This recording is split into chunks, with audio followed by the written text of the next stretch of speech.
उस सही निर्णय करने के लिए तैयार होती है, तो वास्तव में पूरा का पूरा मामला विपरीत हो गया। गुणमाला श्रीपाल से पूछती है, महाराज ये अवसर मौन रहने का नहीं है।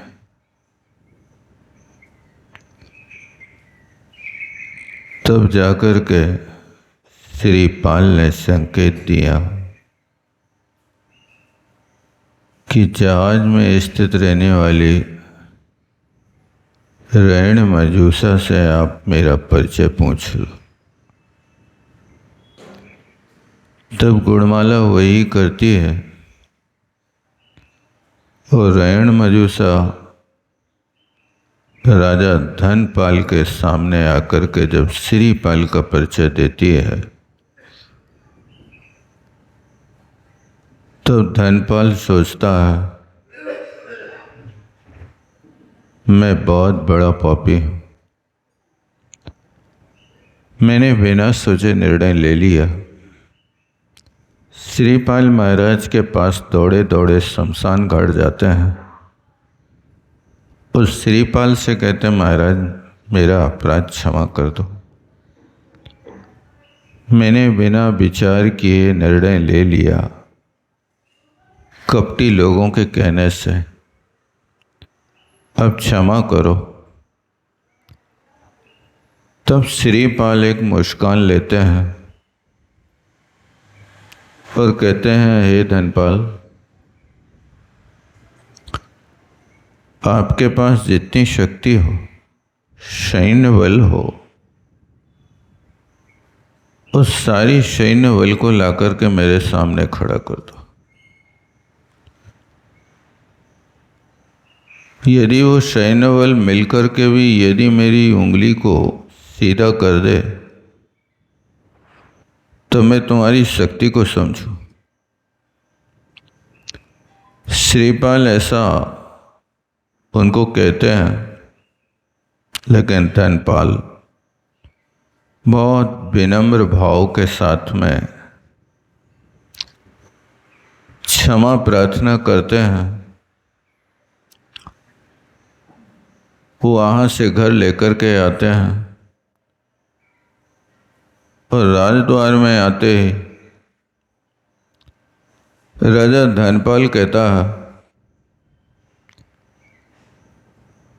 कि धवल श्रेष्ठ की इस काली करतूत के लिए मैं उसको ये दंड देता हूँ, उसका काला मुख करके घोड़े पर बैठाल करके सिर के बाल निकाल करके और चौराहे पर ला करके उसके शरीर को गाड़ दिया जाए, सिर्फ गर्दन बाहर निकली रहे। उस निकली हुई गर्दन पर दही के हंडे फोड़ दिए जाए ताकि कौवे जैसे पक्षी इसके शरीर को, बचे हुए शेष शरीर को चींच चींच करके खा जाए। ये दंड धनपाल राजा धवल सेठ के लिए सुनाता है। तो श्रीपाल महाराज कहते हैं, राजन वो तो हमारे धर्म पिता, मेरे रहते हुए मेरे धर्म पिता को ऐसी त्रास दी जाए, ये हो नहीं सकता। इसमें सेठ का कोई अपराध नहीं, ये मेरे किए हुए कर्म का फल है। ये तो एक निमित्त मात्र है।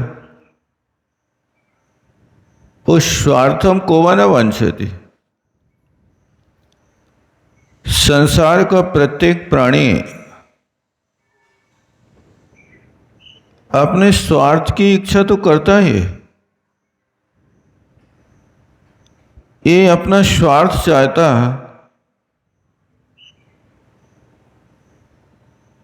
उस सामने वाले व्यक्ति के कर्म का उदय होता है कि जो स्वार्थ लोलपियों के चंगुल में फंस जाता है,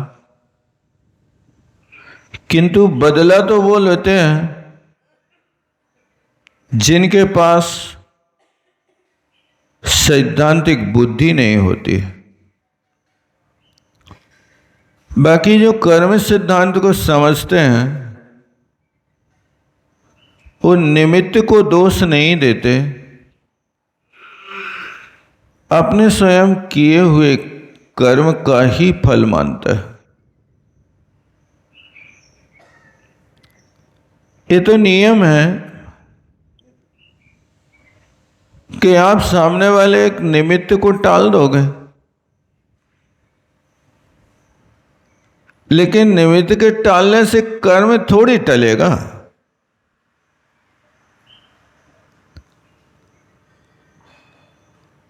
आप यात्रा पर जा रहे थे, आपके सामने से बिल्ली रास्ता काट गई।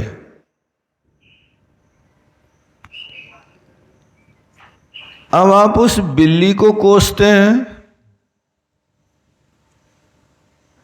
कि आपके सामने आने वाला कोई अशुभ कर्म का उदय है उसको संभालता है? क्या करते बताओ? आप उसको भला बुरा कहते हो, इसने तो आज मेरा अपशकुन कर दिया। भैया, उसने अपशकुन नहीं किया, उसने आपके लिए संकेत किया है, वो आपके हितकारी है।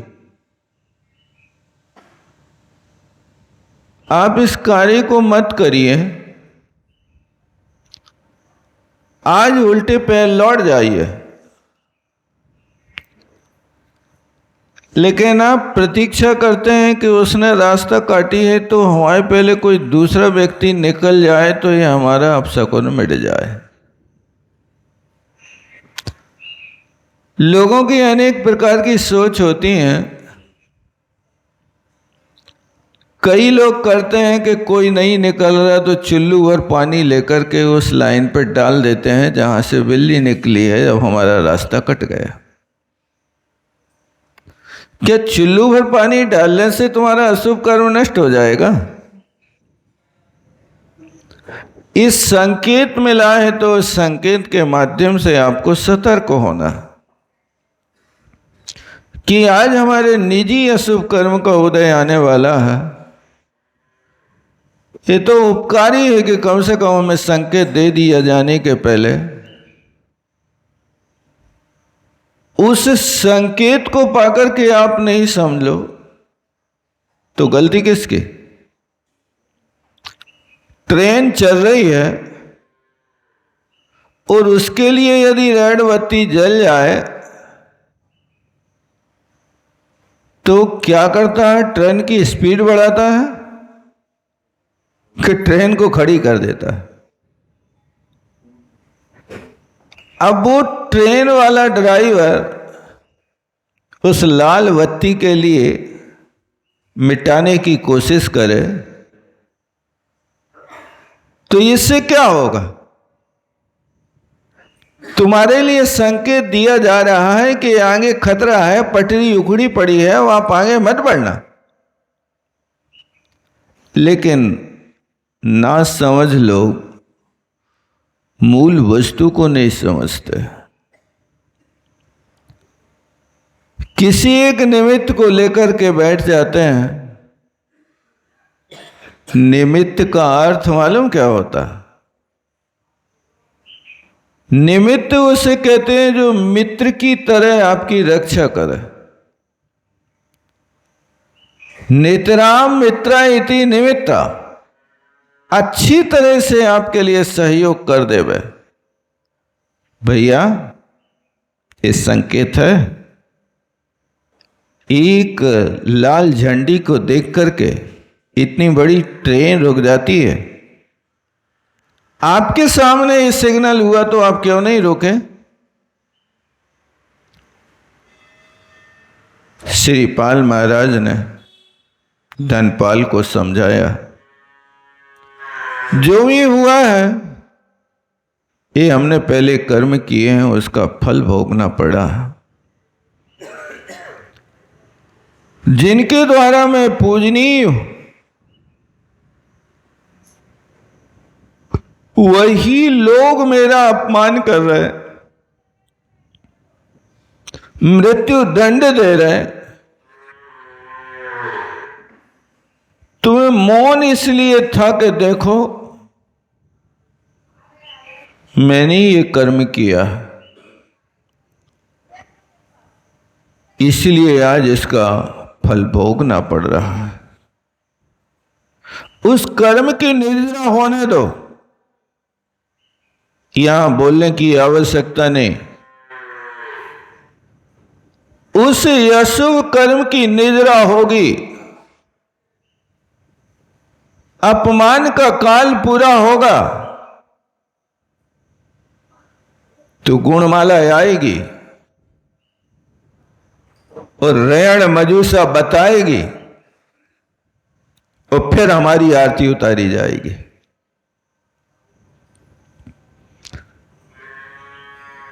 ये सब धैर्य से कार्य होता है। धवल सेठ के दंड को माफ करा दिया और श्रीपाल महाराज ने दूसरे दिन धवल सेठ का निमंत्रण किया। बहुत प्यार से उनके लिए 56 भोजन कराया। धवल सेठ भोजन कर रहा है और श्रीपाल महाराज बाजू में बैठ करके बिजना हिला रहे, मक्खियां उड़ा रहे। देखो महापुरुषों की सोच क्या होती है। इसने मेरे साथ बहुत बड़ा उपकार किया। उपकारी लोग उपकार को याद रखते हैं, बुराई को याद नहीं रखते।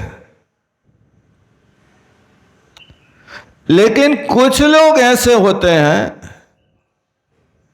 जिनको सिर्फ दोष ही दिखाई देते हैं, गुण दिखाई नहीं देते। आपके सामने 100 अच्छी वस्तुएं रख दी जाएं और उन 100 वस्तुओं के बीच में एक कोई सड़ी गली वस्तु रख दी जाए तो आप 100 अच्छी वस्तुओं को नहीं देखोगे, उस सड़ी गली गंदी वस्तु को देखोगे, क्योंकि आपकी दृष्टि में दोष बसा। श्रीपाल महाराज बिजना हिला रहे हैं और धवल सेठ रोटी खाते खाते सोचने लगा, धन्य है मेरे जैसा पापी, मैंने कितना निकृष्ट काम कर लिया। जो व्यक्ति मुझे अपना पिता मान रहा है,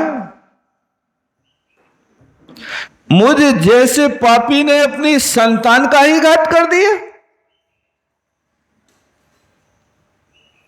इतना बड़ा अनर्थ करने के बाद जिसको समुद्र में पटक दिया, आज चंडालों के द्वारा जिसको फांसी पर लटकाने जा रहा था, ऐसे महापुरुष के साथ मैंने बहुत बड़ी दुर्नीति की है। ये पूर्व की सारी स्मृतियां धवल सेठ के माथे में गूंजने लगे। काश ये महापुरुष नहीं होता तो मेरी यहां तक यात्रा नहीं होती। मैं तो भृगु कच्छ से जब निकला था समुद्र के बीच में ही मेरा सत्यानाश हो गया था। कुछ भी तो नहीं बचने वाला था। देवों से छूटने की कहां शक्ति मेरे पास थी। ये तो श्री पाल की कृपा थी कि जिसने मेरी 500 मणि मुक्ताओं से भरी जहाजों को पार लगाया और फिर उसी समुद्र में वरवर देश के खूंखार डाकुओं के चंगुल से छुड़ाया। लेकिन मैंने इनके साथ क्या किया?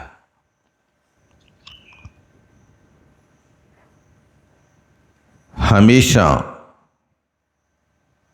उपकार करने वाले लोगों को स्मृति में रखना चाहिए। कृतघ्नी लोग तो हमेशा उपकार का लोभ करके कहते हैं तुमने हमारे साथ क्या किया।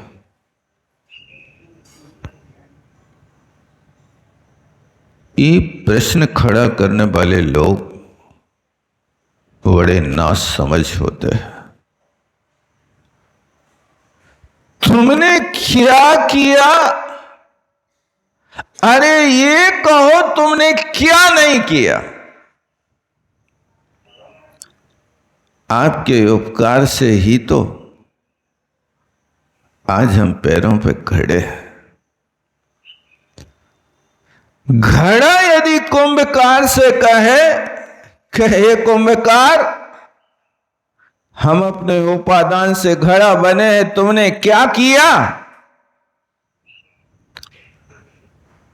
तो कुंभकार कहेगा बेटा हम तुम्हें यदि जंगल से खोद करके गधा पे लाद करके माटी को यदि यहां नहीं फुलाया होता, चक्का पे नहीं रखा होता और घूमते चक्के पे से यदि तुम्हें माटी से मंगल कलश नहीं बनाया होता तो आज पता नहीं तुम कौन सी जमीन में पड़े पड़े लातों से रौंदे जाते हैं। वो घड़ा भी कुंभकार से प्रश्न कर सकता है। लेकिन ध्यान रखना प्रश्न करने में आप स्वतंत्र हो, किंतु उपकारों को स्मरण करने के लिए भी योग्यता होना चाहिए। श्रीपाल महाराज ने इस क्रिया के माध्यम से धवल सेठ के विषय में जो सेवा की तो भोजन करते करते धवल सेठ के हृदय की गति रुक गई। वहीं पर काल कबलित हो गया। जो दूसरों को मारना चाहता था वो बिना मारे स्वयं मर गया। इसलिए लोग कहते हैं राम न मारे काऊ को, जो जग बैरी होए आप उसे मर जात है, कर कर खटनी को खोट। इसलिए कोशिश करें कि दुनिया बुरी है पर तुम्हें अच्छा बनने से किसने रोका? आप बताओ। दुनिया बुरी है, दुरंगी है, सब कुछ है, पर आपको अच्छा बनने से किसने रोका? किसी ने कहा कि आप भी भौतिकता की चकाचौंध में बह जाओ? किसी ने कहा कि आप भी शराब और सिगरेट पियो?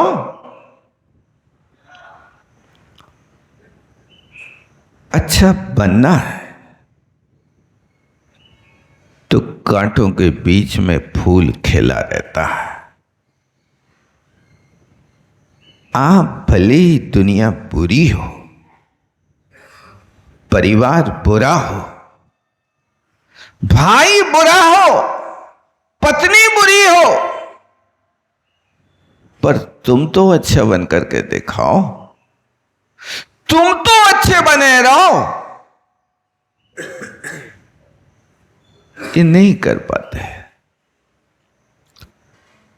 और बुरी की संगति में आकर के हम अपना अच्छा बनने का परिचय नहीं देते, लेकिन हम भी बुरे बन जाते हैं। ये बुराई की एक ऐसी स्थिति है कि जैसे क्रोधी को देख करके सामने वाला भी क्रोधी हो जाता। भाई साहब, यदि सामने वाला गुस्सा कर रहा है तो आप मुस्कुराते हो कि तुम भी क्रोधी बन जाते हो?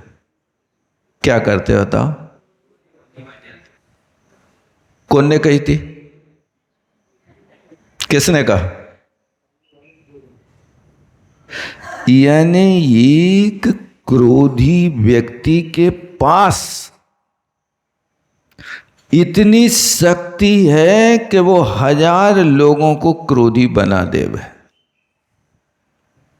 वो गुस्सा में कह देवे हजारों लोगों से कि तुम सब बड़े पापी हो। सब लोग एक साथ उसके ऊपर ऐसे टूटेंगे जैसे बच्चे टूटी पतंग के लिए टूटते हैं। मेरे को पापी कह रहा? परमात्मा हो क्या? भगवान हो क्या? यदि कह दिया तो अपने पाप को त्याग करने का पुरुषार्थ करेगा कि लड़ाई करेगा? बताओ क्या करेगा? कैसी दुनिया दुरंगी है, कुछ समझ में नहीं आता। कोई सही भी कहे तो भी गले नहीं उतरता। लोभी को देख करके लोभी भी बन जाता। देखो, उनकी 3 मंजिल की बिल्डिंग बन गई वे अभी साल ही भर पहले हमारे सामने थैला भर अपनी गृहस्थी लाए थे। आज उनके पास ठेला भर हो गई। झोपड़ी में रहते, आज 3 मंजिल के मकान में रह रहे। क्या करना चाहते? अब उसी के सामने 5 मंजिल की हम बने हैं। तब हमारा जी शांत होगा। तो ये लोभी को देख करके आप भी लोभ में ही संक्रमित कर गए, लेकिन गुणी जनों को देख करके गुणों में संक्रमण नहीं कर पाते। हर चीज की नकल करते हैं, लेकिन रोज भगवान के द्वारे पे जाते हैं, लेकिन भगवान की नकल कबो नहीं करते हो क्या? भगवान के यहाँ जाकर के और भगवान के दर्शन करके जैसे भगवान शांत बैठे, भगवान को कोई बुरा कहे तो भी उत्तर नहीं देते, और उनके सामने अर्घ चढ़ाएं तो भी वे आशीर्वाद नहीं देते।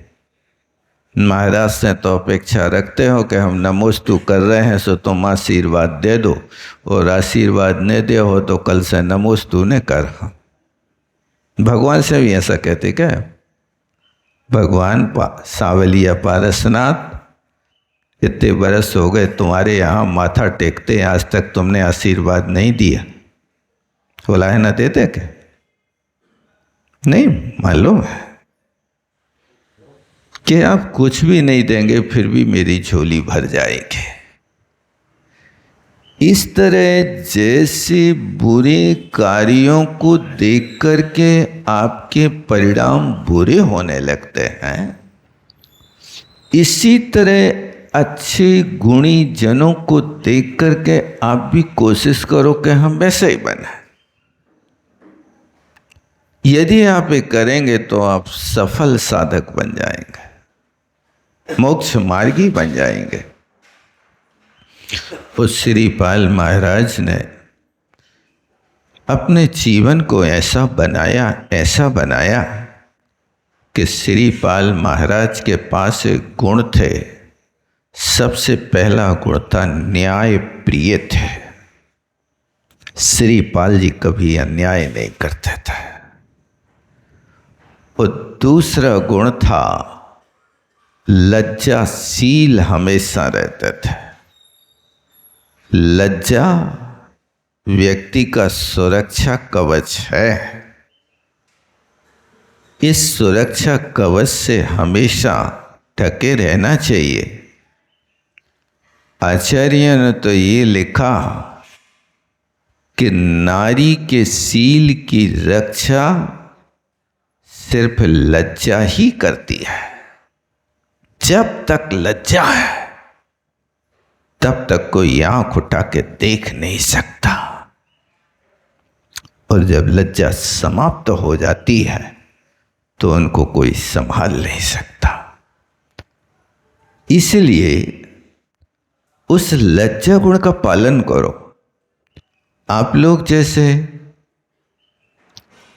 कहीं भोजन करने जाते हो तो जैसे घर में मांग करके खा ले, क्या वहाँ मेहमानी में जाने पर भी आप कहते हो भाई थोड़ी सी बूंदिया और लाओ यार? कहते हो क्या? क्या हो गया? वहाँ लज्जा तुम्हारी रक्षा कर रही है। ये मांगने का स्थान नहीं है। यहां मौन रहो, नहीं तो तुम्हारी इज्जत लुट जाएगी।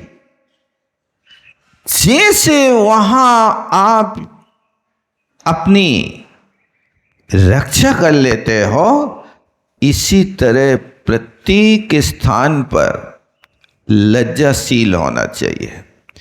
लेकिन आहारे बिहारे निहारे त्यक्त लज्जा सुखी भवे। अब यदि तुम्हारा रोज का ही नियम है कि अब पर घर में ही खाने हैं, अब जैसे महाराज, अब महाराज को तो कोई घर है नहीं है, उनको तो रोज दूसरों के यहां जाने, अब बेलज्जा करने लगे तो क्या भूखे रहेंगे? वहां तो वह संजली में जो आ जाए उसको शोधन करके अपनी उदर पूर्ति कर लेना, लेकिन मांग के नहीं खाना। ये लज्जा बहुत बड़ा गुण है, इसलिए इसकी रक्षा करना चाहिए। श्रीपाल महाराज लज्जाशील पुरुष थे और सदाचारी थे। सदा एक जैसा आचरण करते थे। ऐसा नहीं कि 10 लक्षण पर भी आ गए सो जय जय नाथ परम गुरु होए, और 355 दिन तक भगवान के दर्शन करवे ही नहीं जाना। जो अकेला 10 लक्षण भगवान के द्वारे पे आकर के घंटी बजाता है और थाली भर द्रव्य चढ़ाता है, उसको सदाचारी नहीं कहते। सदाचारी का अर्थ होता सदा एक जैसा आचरण हो। जिसके जीवन में रोज 10 लक्षण जैसा पर्व मनाया जा रहा हो, उनको सदाचारी कहते हैं। साल में एक बार दीपावली मनाने वालों को सदाचारी नहीं कहते। कोशिश करो सदा एक सा आचार माने षड आवश्यकों का पालन प्रतिदिन एक जैसा होना चाहिए। जैसे आप 10 लक्षण में 4 घंटा भगवान के यहाँ बैठ करके परमात्मा की आराधना करते हो, आप शेष दिनों में 4 घंटा नहीं बैठ सकते तो कोई बात नहीं, 1 घंटा तो करो। आप वहां बैठ करके सुबह शाम रात को 3 बार प्रवचन सुनते हो, सुनते कि नहीं सुनते? 10 लक्षण में सुबह तत्व सूत्र, शाम को 10 लक्षण, और रात्रि में भी वचनिका। 3 बार जब सुनते हो तो वो वहां पर 10 लक्षण धर्म मनाया जाता है। ऐसी रोज सुनो 3 बार तो सदाचारी हो गए, अन्यथा कदाचारी हो गए। कभी कभी आचरण का पालन करोगे, सदा एक जैसा आचरण नहीं करोगे। मुनि महाराज सदाचारी होते, अपने मूल गुण का सदा एक जैसा पालन करते। रोज समय करना तो करना, रोज प्रतिक्रमण करना तो करना, रोज हर आवश्यक का निर्दोष रीति से पालन करना, वो सदाचार होता। इस तरह से श्रीपाल महाराज के लिए मैना ने जो कहा था कि महाराज 4 प्रकार के दान देना, हमेशा दया में दृष्टि रखना, पंच परमेष्टि का स्तवन हमेशा करते रहना, वैसे ही सदाचार का पालन श्रीपाल महाराज रोज करता है। और हंसमुख बदन रहना, हमेशा प्रसन्न रहते थे। राजा धनपाल ने भले ही उनको मृत्युदंड सुना दिया, लेकिन उनके चेहरे पर सिकन नहीं आई थे। यहां तो कोई एक वारंट आ जाए तो बिल्कुल तिल मिला जाते हैं, फोन आ जाए तो घबरा जाते। एक बहुत बड़े व्यापारी बोले, महाराज हमारा फोन आता है तो हृदय कांपने लगता है। क्यों? बोले, हमारे सब काम कर्मचारी निपटा लेता है, और जो काम कर्मचारियों से नहीं निपटता बहुत बड़ा संकट होता है, फिर वे हमें करता है। तो मैं उस फोन को उठाता हूं कि कॉल आया है, और कांपते हुए हाथों से उठाता हूं, कॉल आया है। अच्छा, यानी ये कर्मचारी मैनेजर फोन कर रहा है, यानी कोई संकट है। तो जैसे वो काल मानता है कि काल आ गया, इसी तरह यहाँ पर भी श्रीपाल महाराज के सामने काल आ गया, मृत्युदंड खड़ा है, लेकिन फिर भी घबराए नहीं। ऐसी विपत्ति के काल में ये समता बनी रहे, होकर सुख में मंगन न फूलें, दुख में रोज घबरावें। ये पंक्ति हो गई है। सुख में तो आनंद लूटते, दिवाली मनाते हैं, रोज दिवाली मनाते, रोज फटाका फोड़ने लगते। पहले के लोग तो दीपावली में ही फटाका फोड़ते थे। आज तो तुम्हारा भारत जीत जाए तो बिल्कुल देखो, सारे भारत में अरबों के फटाका फूट जाए। कोई नेता जीत जाए तो अरबों के फटाका फूट जाए। ये हमेशा ध्यान रखना, प्रसन्न वदन रहना और मृदुभाषी होना। मृदुभाषी मतलब बहुत मृदु विनम्रता के शब्द बोलना। जैसे आप भिंडी खरीद भी जाते हो ना, तो वो भिंडी बहुत मृदु होती है, उसके लिए आप स्वीकार कर लेते हो। जो झुक जाती है, टूट जाती है, लेकिन जो कड़ी होती है उसको स्वीकार नहीं करते हो। इसी तरह शब्दों में भी जो मृदु शब्द हैं कि सामने वाले के हृदय में सीधे प्रवेश कर जाएं, ऐसे शब्द बोलना ये मृदुभाषी कहलाता है। अब कई बार ऐसा होता है कि कठोर वचन बोलते बोलते अब ऐसी आदत में आ गया कि अब वो व्यक्ति मृदु शब्द भी बोलता है तो सामने वाले को कठोरता ही लगती है उसमें, कि ये कठोर ही बोल रहा है।